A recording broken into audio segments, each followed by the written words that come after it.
Okie Here we dokie, here go. we are. Well, happy Martin Luther King Jr. Day. You betcha. Yeah. So I thought that this week we might talk about how civil rights came into our consciousness. I'm sure your story is different than mine. Do you want me to go first, or do you want to go first? Sure, you can go first. That's fine with me. Sure. Well, I've talked about this in other places, but for me, the first book that I ever read kind of by myself was a picture book biography of Harriet Tubman. And I was about 6 years old. And it fascinated me, just this concept of the Underground Railroad and the concept of, this, it fascinated me and horrified me. I was horrified by the fact that, we had slaves, and that these men and women had to escape and flee to safety.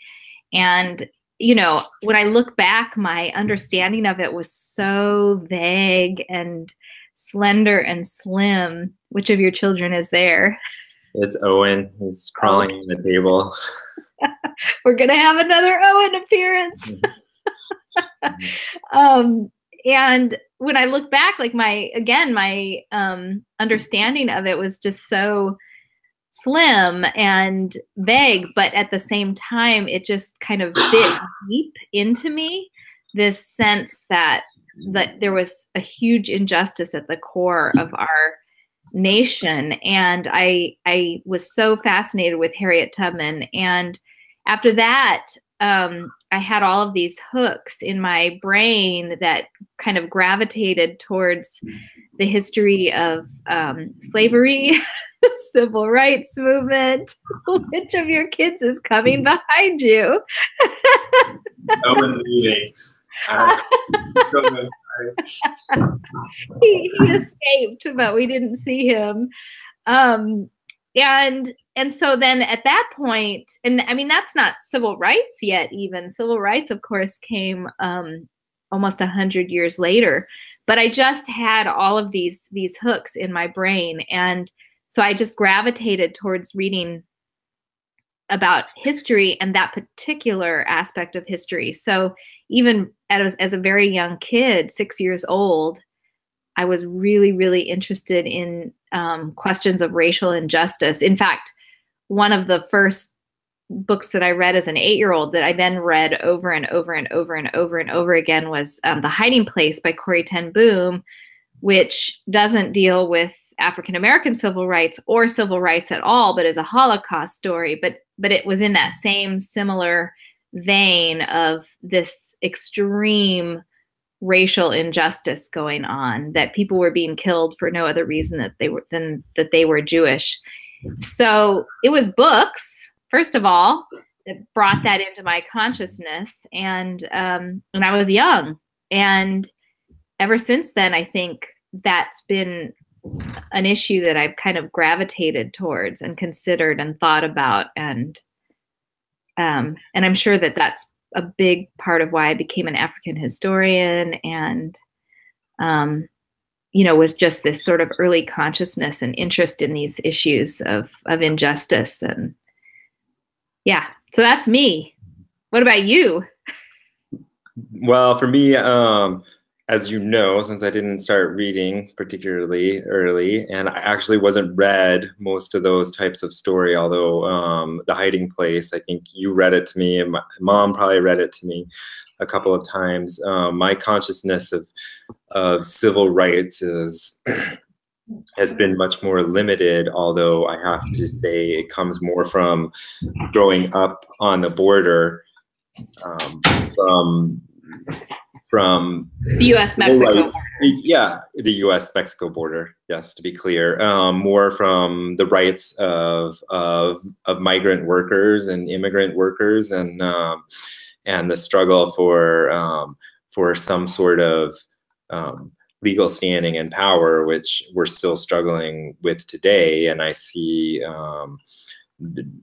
kind of the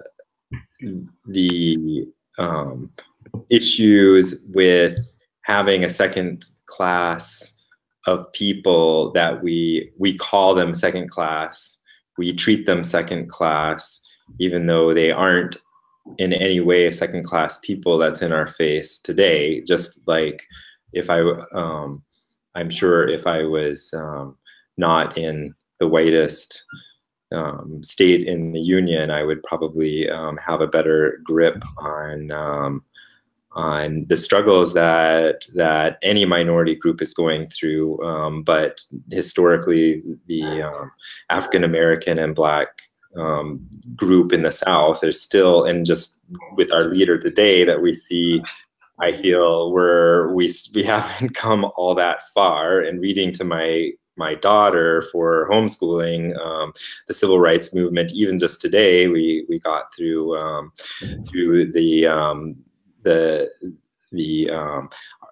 Little Rock Nine and the sit-ins in North Carolina at Woolworths and so forth. But so I'm learning more and more about that struggle and the bravery of the people who are there, and just because I'm going through school with Nora. But again, my civil rights consciousness has been more towards the migrant workers, and I was in since I went to UTEP, which those of you who are here who are not familiar with it, it's a university on the border with Mexico, and one of the professors who had a pretty strong influence on me was Professor Chavez, Ernesto Chavez, and I took his history courses, which were very centered on Chicano history and basically the civil rights and the California migrant workers. And so I still today, I have friends even here in Maine, good friends who are illegal aliens, although they're from a different part of the world. They are not from the South. And the struggle. And let me interrupt because right, that is not aliens, technical. Right? Right. Yeah. Undocumented. I should not say that. That's also partly growing up with that, and that's a wrong. That is wrong for me to say.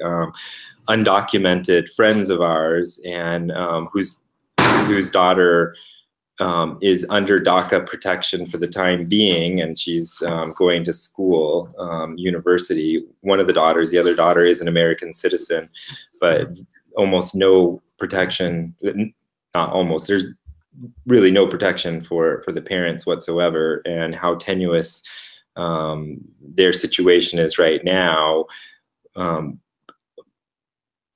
And very little we can do beyond what we've done by contacting our representatives, and just how unfair it is, especially for the daughter who's in college, who's lived here all of her life, is an American, lives, breathes, and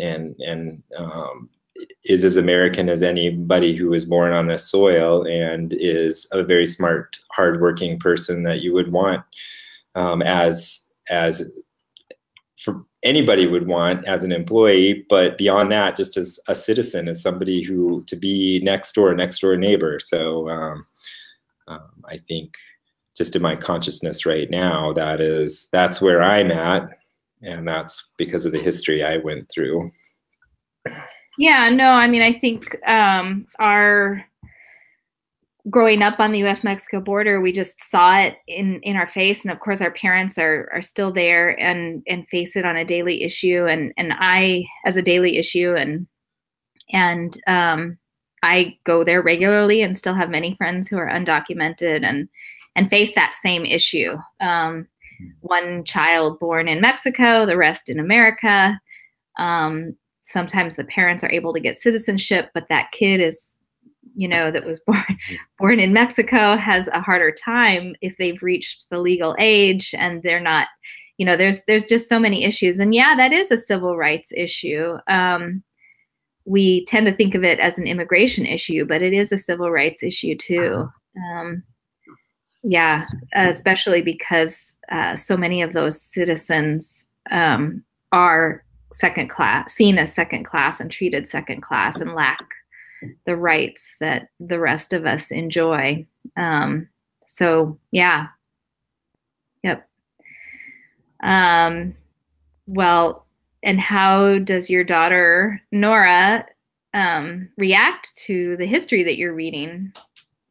She's yeah, I mean, she says it like it is. She continues to say, well, that's not fair. It wasn't fair for people to not be able to use the same facilities, to not be able to sit at the front of the bus, to not be able to get a sandwich just at the place. And on top of that, they're not pulling any punches in this particular book, and it has pictures of people who were lynched. And the funny, you know, and she's taking it as this is very unfair, and I think she thinks it's not, that it's much better than it was, and I hope so. But I also we're going to have to spend some time talking about the problems that are here today, because you don't learn anything if there's a problem that you don't know about. You have to first be confronted with the problem to start dealing with it. So two questions. One, what's the book? And also, then have you talked to her about things like Black Lives Matter and the problems with, police and our African-American citizens being killed at such a high rate? So those are the two questions. One, whether you've addressed like the current climate with her, and two, what the name of that book is. I'll go get the book. The book is just it's a kind of more like a classic text, because I wanted to put it into some sort of framework that was linear. But on the other hand, she was, as funny as this sounds, I mean, she was like, oh, I know about Rosa Parks. She was in the American Girl doll book we were talking about. And I know about this and I know about that because of these other, stories and books that I didn't even know that she had read yet, or that Annie or I had read to her. Annie in this case, but so that's good. I'd run get it. I cannot. Sorry, I'm really bad with names. I could run get it, but that would be kind of a waste of. I don't know. Yeah, no, go get it, and I'll talk. All right, I will be I don't right know back. what I'll say, but I'll say something while he's gone. He's going to go get it, and I'm just sitting here. I don't know what to say. For anybody that's out there watching this either now or later, here he's back. I'm right back. So we use the library for a lot of our textbooks, and this is one that I picked up, A Dream of Freedom. So it's not, I would say, it is written by Diane McWhorter. Okay. It's in the children's section of our library, but I would say that it's not just children, but it's also not terribly dense. So it goes by pretty quick, and so I think it's a good combination of it's not one that I would have her read again next year. We'll get one that's a little more in depth next year. Right. It looks a little bit beyond my 7-year-old's level at this point, like maybe a little too text heavy, but yes. But I'll keep it in mind for next year because it looks good. And yeah, so we're most of the way through it, but we still have well, not most, but we're pretty far into it, and I'm looking forward to finishing this up this week. And it is interesting because there are pictures and stuff that I have seen before when I was younger, and now they have more connection to the actual event, So. Well, I mean, that's how we learn. Right? That's how we come into any kind of consciousness. And I think one of the things that actually concerns me about the current climate is a lack of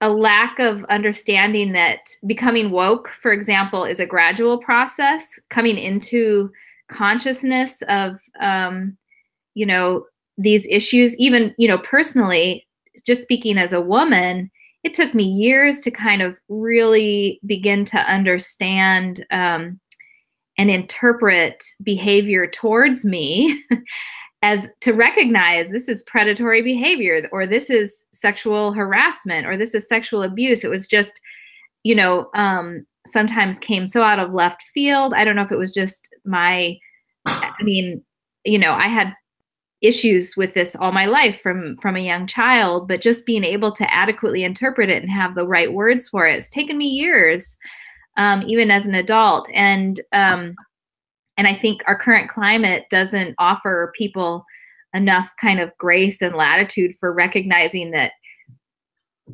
learning is a layered process, and that you learn one thing and then you encounter it from another angle and you're able to make connections there, and then you hear about it from another angle, and then you get a deeper application of the first one, and you begin to get a whole picture. But it comes in pictures, or in pieces. It's a mosaic, it's a puzzle. You don't just ingest all the information and then suddenly have it and are able to interpret it and make all these connections. It's a process. And you know, you're seeing that, of course, with your daughter, but and myself, look at it yourself. No, for sure. Your own past history. And I can certainly see that for myself, that my process in understanding the world is still ongoing. It's definitely not complete yet. Sort of makes me afraid sometimes to make, to state my opinion about anything. No, I agree. It's difficult, but I think it's better to